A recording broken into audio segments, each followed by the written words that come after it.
Part of our program is doing wilding pines, and we've spotted a couple of wilding pines down below the bluff here, and so our job today is to abseil down and remove that pine that could be seeding, and we don't want seeded pines floating around. So pine trees, when they grow old and big and established, they drop their pine needles. You probably might have seen in a pine forest, which is intentionally planted, the pine needles drop on the forest floor and they actually smother a lot of the forest floor as well as shade the canopy. So there's not a lot of growth for our native trees and vegetation to grow up through that because there's just no light, there's no gaps for it to grow through. So we do a lot of work to make sure that our native species here at Living Springs in the Port Hills can survive and thrive and do the best they can. From the look of it down there, Grant chopping that tree, we thought we might be able to get to it from the bottom up, but it's actually a long way, so we wouldn't have been able to actually get to that tree. We would have had to leave it, we would have had to just deal with whatever seed it dispersed in accessible areas down lower on the ground. So it would have been sort of a constant problem and a constant headache if we couldn't get to it from the top down safely.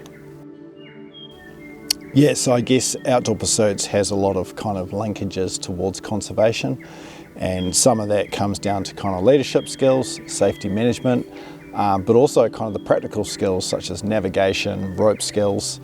And I guess today, you know, it's a classic of, hey, let's dig up, get out our ropes and get our abseil gear on and head down the hill and remove a pine tree. Without those skills, we wouldn't be able to do this work. Yeah, so I did study sustainability and outdoor education at ARA, nice wee plug.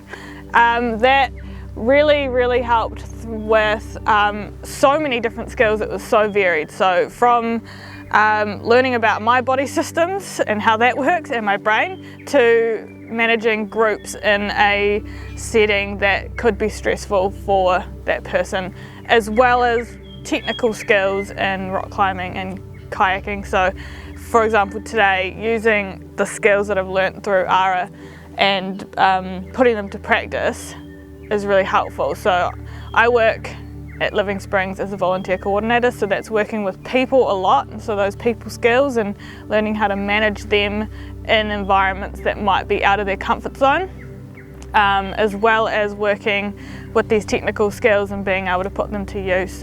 Today it's pretty cool. Yeah. Well, I guess the step towards the Eco Sanctuary here is it's a small step, removing a pine tree, but it actually has greater values in the fact that one of our programs is to minimise weeds, and we can do that. Even the smallest weeds need to be removed. If we can control the weeds, then we can create better biodiversity and better habitat for the wildlife that's going to live here.